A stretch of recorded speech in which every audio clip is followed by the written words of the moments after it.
This is the Double Edge Factor, where high performance meets peace of mind and faith meets focus.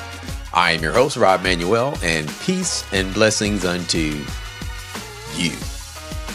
Before we get going, be sure to like, follow, and hit that subscribe button, because the more positive interactions you put out there, the more they push this podcast to people who've never heard it before, which, of course, will allow us to grow, reach new ears, and have a greater impact on more people around the world. And if you want 2026 to be the year that you perform and live at your highest level, head on over to rodmanuel.com. That's RODMANUEL.com. Join that email list and remember to like, follow, and subscribe.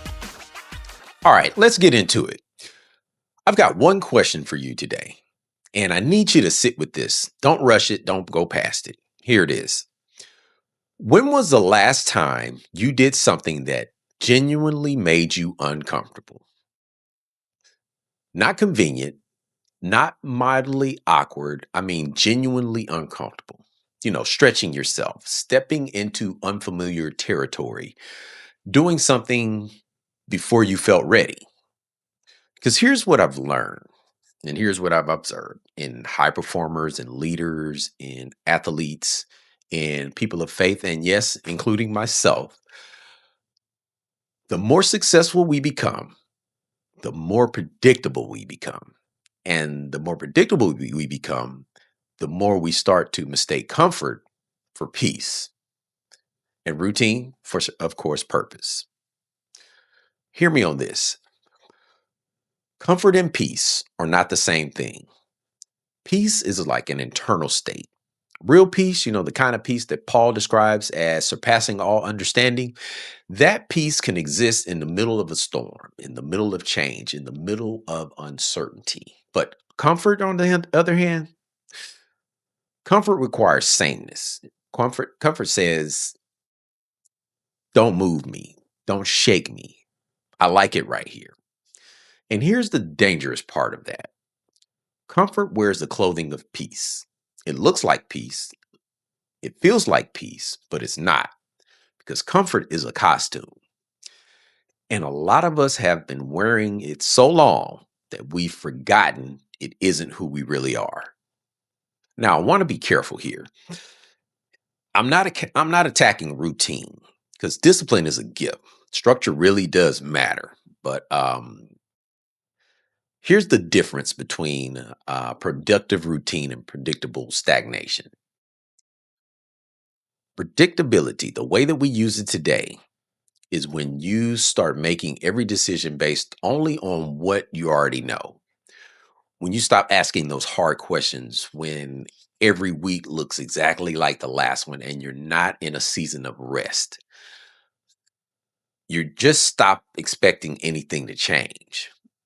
So it sneaks on you slowly. It doesn't announce itself. It shows up as, say, the job that you stop giving extra effort because you already know the system. It shows up as the relationship that you stop investing in because you think you already know that person. It can also show up as the goals that you stop setting, because setting them and missing them feels riskier than just not having them. Write this down. Write it down if you can. Predictability feels like safety, but it functions like a ceiling. When everything about your life is perfectly predictable, you have essentially told God and you told your life that you already got it all figured out and that you don't need anything new. And nothing great has ever been born from that type of posture. I want to talk a little bit about having faith in the unknown. And I need you to hear this, not as a familiar story, but as a mirror for your life right now. Genesis 12, God speaks to a man named Abram. He's not yet Abraham, but he says, leave your native country, your relatives, your father's family, and go out to the land that I will show you. I will make you a great nation. I will bless you and make you famous, and you will be a blessing to others. Now, don't rush past what I just said. God said go, but he didn't say where. Go to the land that I will show you in future tense. Unknown destination, no address, no arrival date. And Abraham was not some young cat. He had a lot to lose. He was established, he had a family, he had possessions, he had roots. He had a predictable life that worked for him. And God said, leave it. Now, be honest. If that instruction came to you today, what would you do?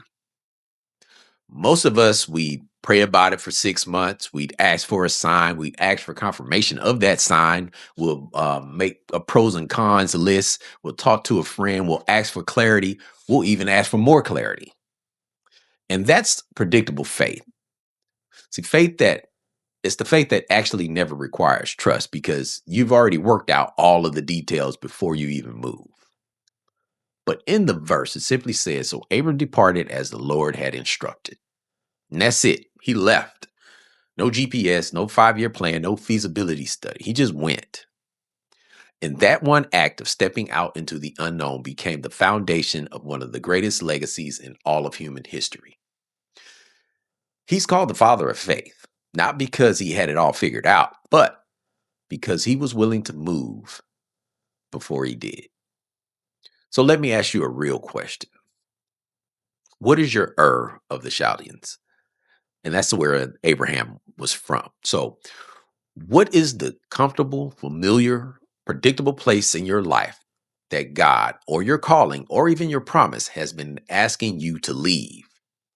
Because Abraham's greatest act wasn't what he built. It was what he left. And you see, you cannot step into the new land while standing in the old one.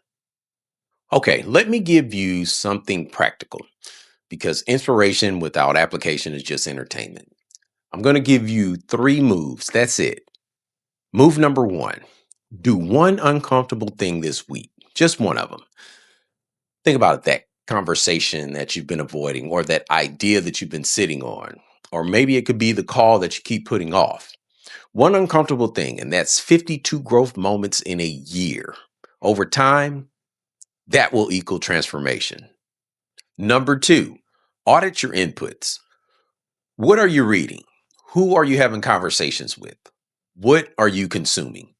If your inputs haven't changed, your outputs won't either. New inputs create new thinking, and new thinking creates new possibilities. Number 3, give God something to work with. For those of you who are faith-driven and those who are not, there's something powerful about moving before you have all the answers. You see, you can't steer a parked car, and God cannot direct a life that isn't moving. So I say, take that step. Say yes to that thing and just start it. See, growth doesn't happen by accident. It happens because you decide day after day that you are not done becoming who you were created to be. Abraham had peace in the unknown. That's what made him extraordinary. Not that he had all the answers, but that he had the peace to keep walking anyway. And that's what I want for you. So here's my double-edged message for the day. The same predictability that makes you stable can make you stagnant. The same routine that keeps you disciplined can keep you from discovery. And that's the edge. And navigating it requires one thing above all else: intentionality. That is it for today. If this episode added value, clarity, or even one push you needed, share it. Share it with just one person.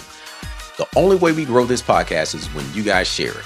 The more you share, the greater impact we can have on people around the world.